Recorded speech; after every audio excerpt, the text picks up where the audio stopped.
Okay, let's get going. Blended Family Nation, USABFA. Here we go.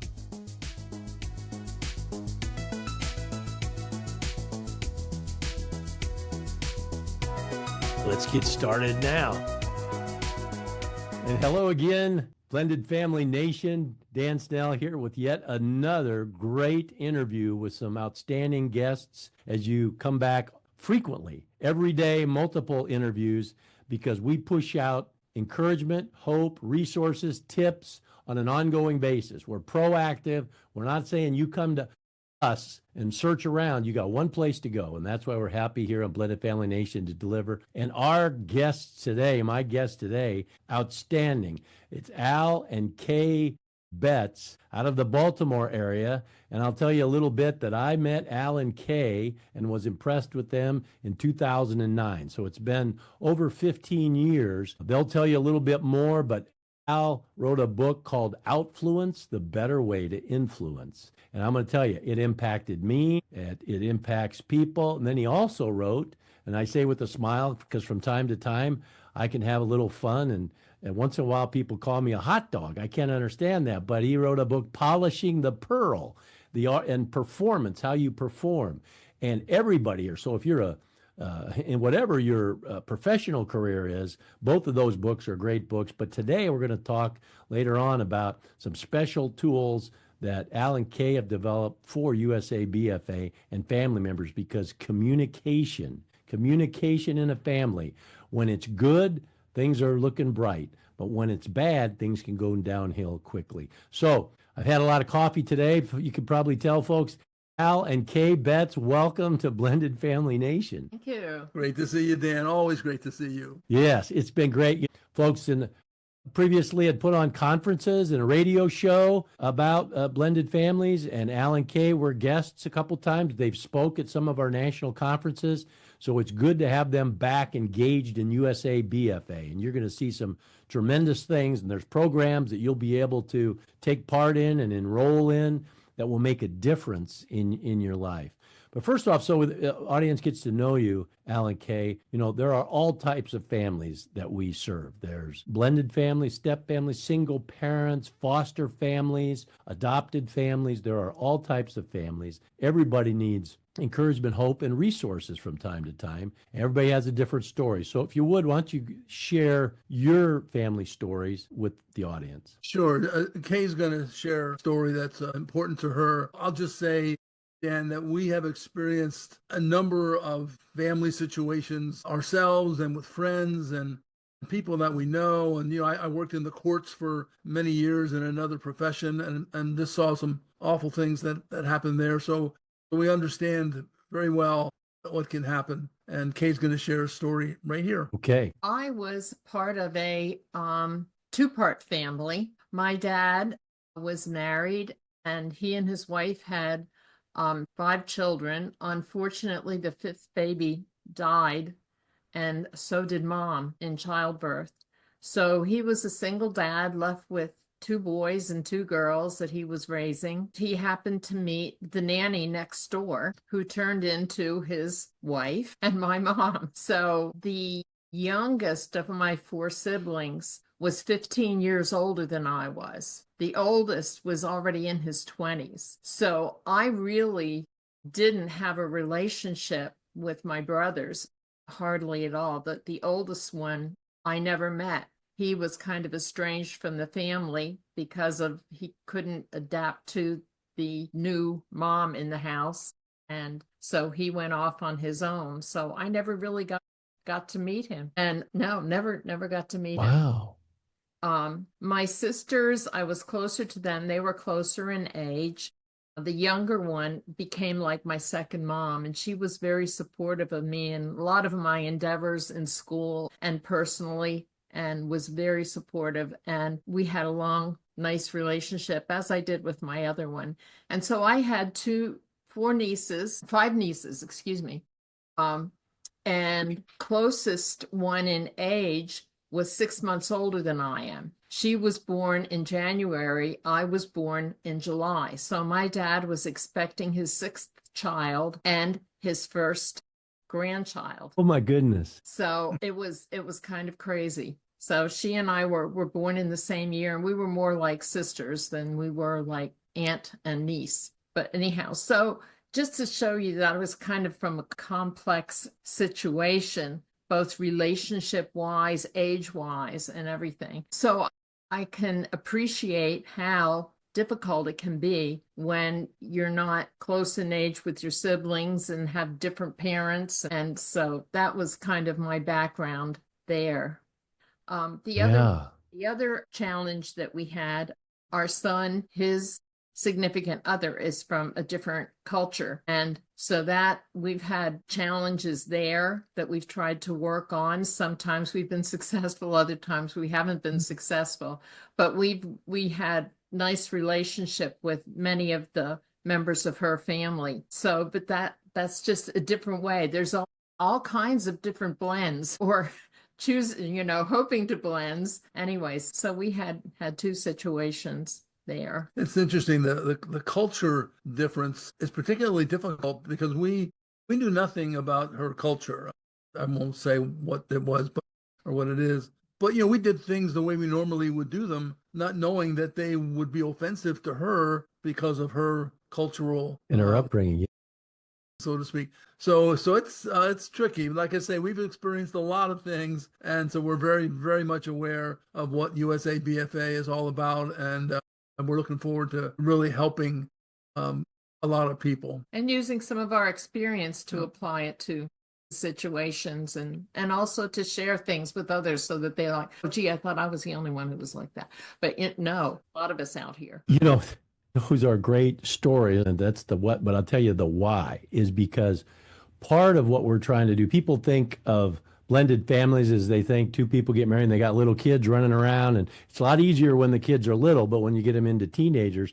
But significantly, just as you described, there is a giant portion of the demographic that are adult children and their parents get married. And I can think of 2 or 3 that I'm working with, Coach, because the adult children are struggling, exactly as you said with your oldest brother, struggling with the new mom or the new dad. And what does it boil down to? Number one, acceptance and understanding, kind of like you were talking about on the culture thing, acceptance and understanding so you don't make mistakes. But back to where, Kay, where you are at is how do we communicate and create an environment where we can open doors to communication, Outfluence type communication. But there's just so many, the demographic that we're talking about is USABFA. The research shows there's 29 million households in America. So that makes 58 million husbands and wives, right? So then you have the former spouses, don't like to use the term ex, some people call them that, but the former spouses who actually are impacted because they may be single parents or they may be in their own blended family. But then all of a sudden there are grandparents, and now instead of just having 2 sets of grandparents, there's 4 sets of grandparents. And when you add the 58 million husbands and wives and the about 80 or 90 million grandparents now with the 4 sets, and then you put the children in there at about 65 or 70 million, it's about 250 plus million Americans every week are touched. Everybody has a story. Kay, that story, that was powerful because I hear a lot of stories and usually it's a different arena. The dynamics that you talked about are based on we as a nation, and that's why we exist at USABFA, we as a nation and we as an organization want to try to bring a little more peace and understanding by giving good resources like you guys and other coaches and counselors we have, and provide programs like this on a weekly basis, fresh. And if we can get people, because you can go to a counselor, right? You can pay $100, $125 an hour and go to, or 50 minutes and get counseling. But for $47 a year, less than $4 a month, you can get every week 8 or 10 pros talking about something, and people are going to go, oh man, because there's somebody right now, there's somebody right now in America, if you think about it, it's kind of, there's an older child that may be listening to this that doesn't get along with their new mom, dad's wife, stepmom, they don't know how to talk to her. Or same thing, there's somebody, an adult child.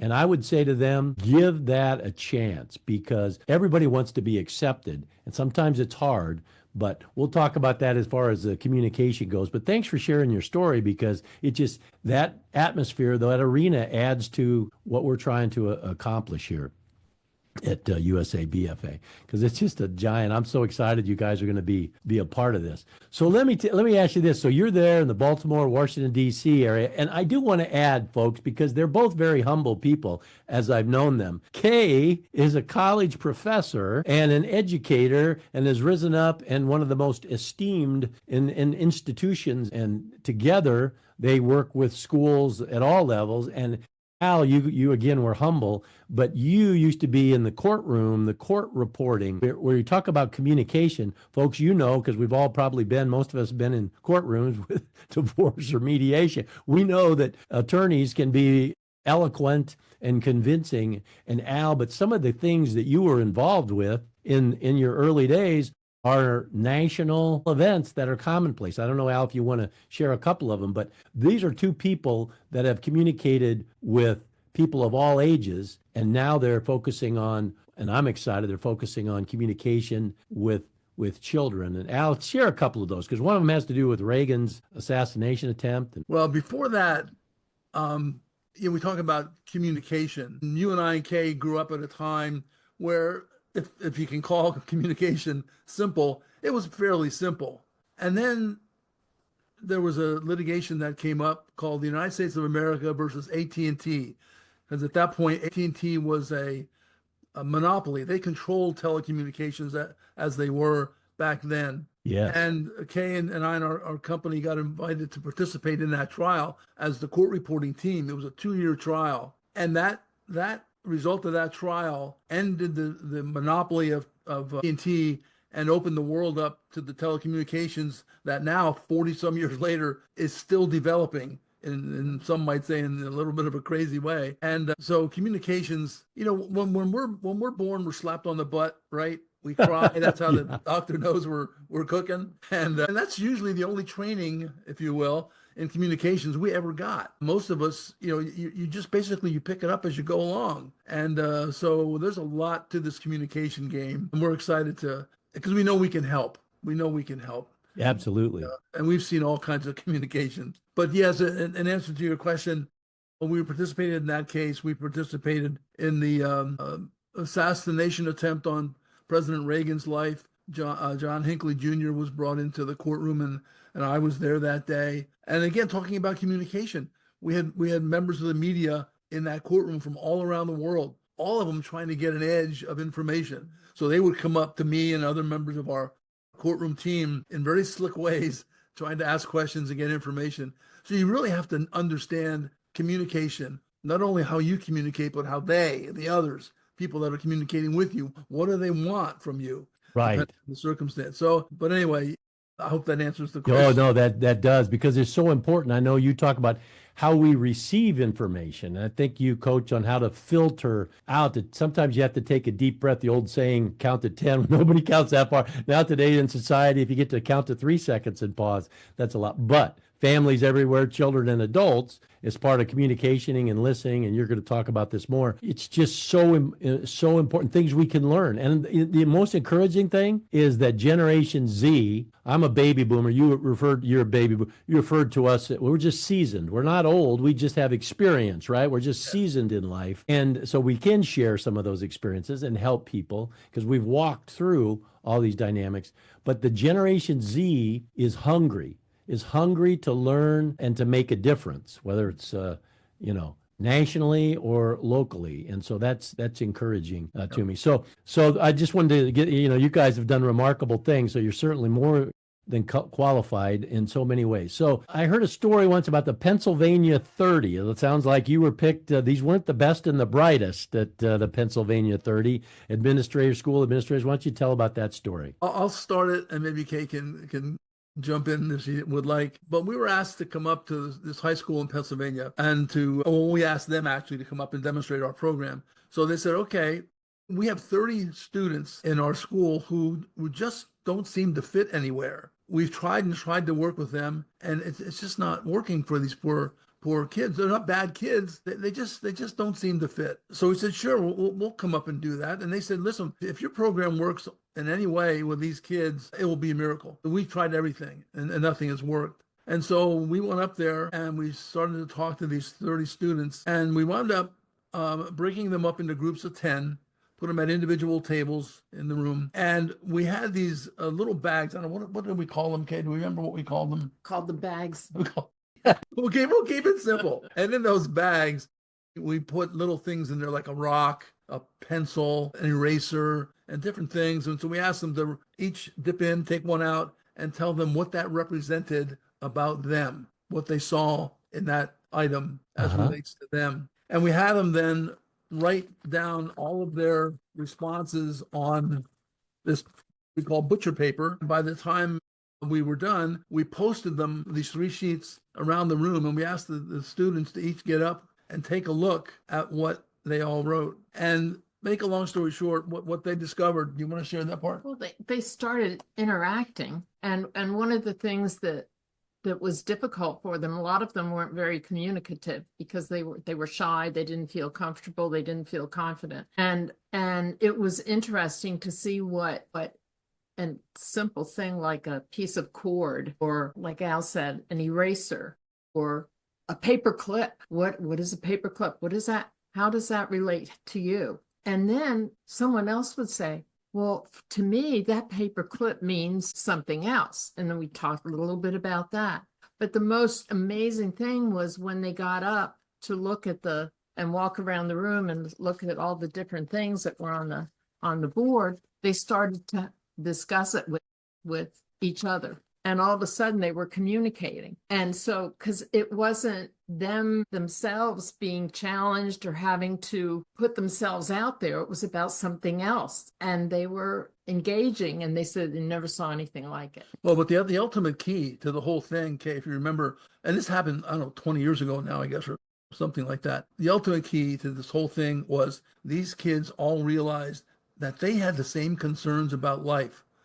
You know, a couple of them had concerns about their future and what was the world going to be like. And so, you know, 4 or 5 of them wrote that down. And a lot of the responses were similar in that way. They all had the same concerns. They weren't out there by themselves. They really weren't different. They weren't misfits. They fit just perfectly. They just didn't know it. They just weren't able to communicate it. And we were so delighted at that whole thing. I'm sure it changed lives, just that little exercise. And we will share these, by the way, during our presentations with USABFA. That's so powerful, because, you know, Kay, what you said is they didn't feel comfortable, they felt out of place, they felt uneasy. Lots of times in a family, you know, it used to be mom and dad and 2 kids in America. Now it's mom and dad and 4.8 kids. And in those 4.8, in those 5 kids, there's always one that feels a little less out of place and maybe not as connected, maybe because of age or boy, girl or whatever. And so the ability that you guys will be able to do, and we do this in a group, folks, you can do it in a Outfluence, and it'll be a Zoom atmosphere like this. And then as we go across the nation, putting on events, Al and Kay can take part in those.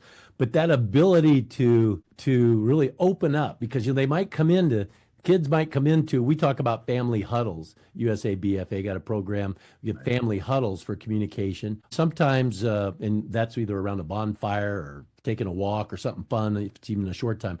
But you always want to try to get people, find a way to make it fun and engage. And what you're talking about, what you guys do, and that's why I'm so excited, is that you create things that get them thinking that's out of the box. Here's a bag with a eraser in it. You know, it already made my mind. Of course, you guys know I have a little ADD, bing, bing, bing. And I remember when I was doing coaching on this, I'd always say have an eraser on the fireplace, you know, like an eraser or on the whiteboard.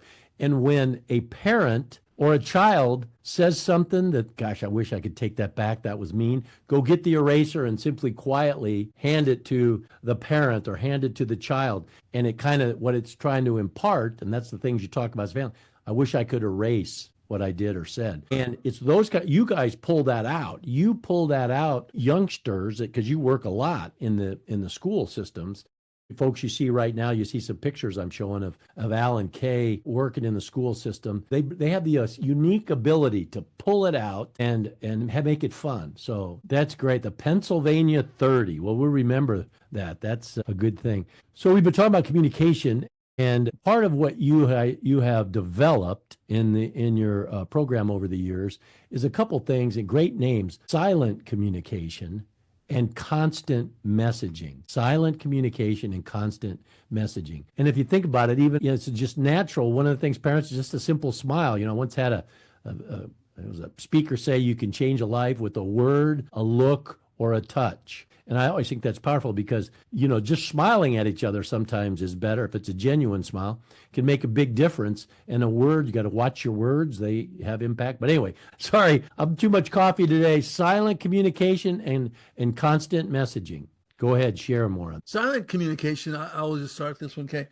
Really, that was what's got all of this started that we're doing. When I was a court reporter in the courtroom, and we were known as the silent person in the courtroom. Our job was to basically sit there and take down on our little stenotype machines what people were saying. We weren't supposed to talk. So for me, I was aggressive. I wanted more work. I wanted more business. So how do I get it? Because as the silent person in the courtroom, others like me all used the same machine. Lawyers had no idea who was really, really good, who was okay, who was not so good.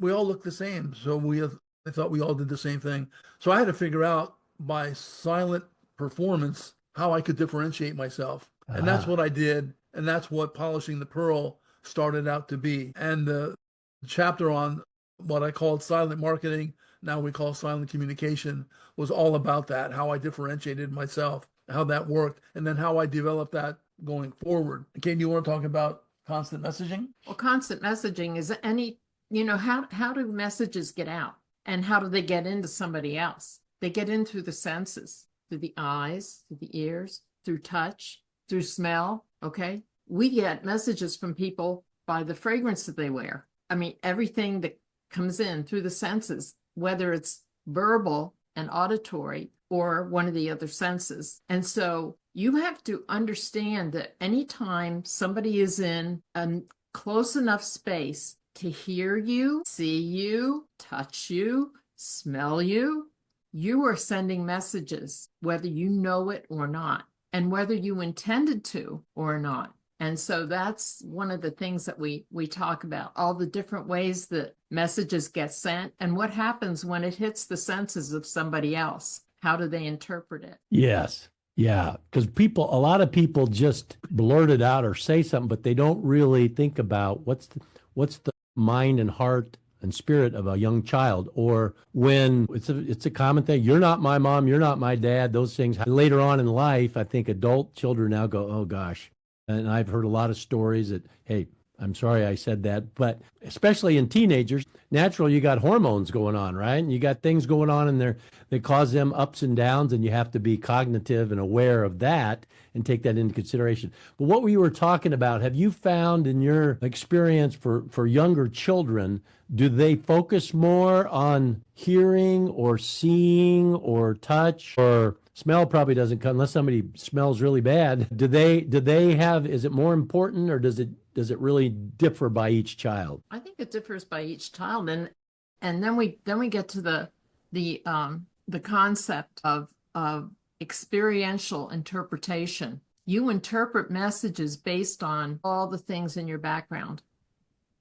How you hear something is based on how you've heard it before and in what situations you've been in. So all that goes in there. And that's when I think the kids really start to understand that they're not so different from each other. When they start comparing, that made me feel bad because, yeah, I can understand that because one time somebody did that to me. So you can only dissect a message based on the information you've already experienced. So that's one of my favorite things. Experiential interpretation. That's one of my keywords. Kay had an experience in one of the schools in Annapolis, Maryland. And if you know, Annapolis is right on the bay, so it's not surrounded, but it's water on one side. She was in one of the schools that we were dealing with, and she was talking about going to the Eastern Shore, which is across the Bay Bridge. And so she was asking, what were you asking the kids? They had to do the exercise was to do a marketing pitch for a hovercraft. to take people, instead of a taxi, take the hovercraft across the bay. Yeah. And they go, well, what?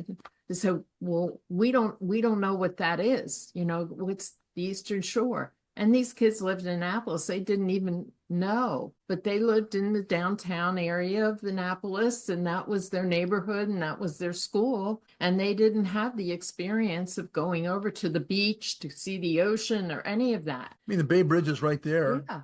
Right next to Annapolis. People go all day long. So you figure at some point in this, kids in high school must have been across to the Bay Bridge, but they had never been there before. So as Kay's talking about that experiential thing, if you didn't experience it, what Kay was saying didn't make no sense to them. So it's that awareness. You got to be aware of who you're talking to, and maybe some idea about what they've experienced in their lives. Be sensitive to their experience and their lack of experience. Yeah. Wow. To me, is when you're conducting these programs for USABFA members and the children, and maybe even adults, because I know after a while you like to connect with adults, but children will learn their experiences, the experiences they're going through. What I always say to parents or to grandparents, you're not alone.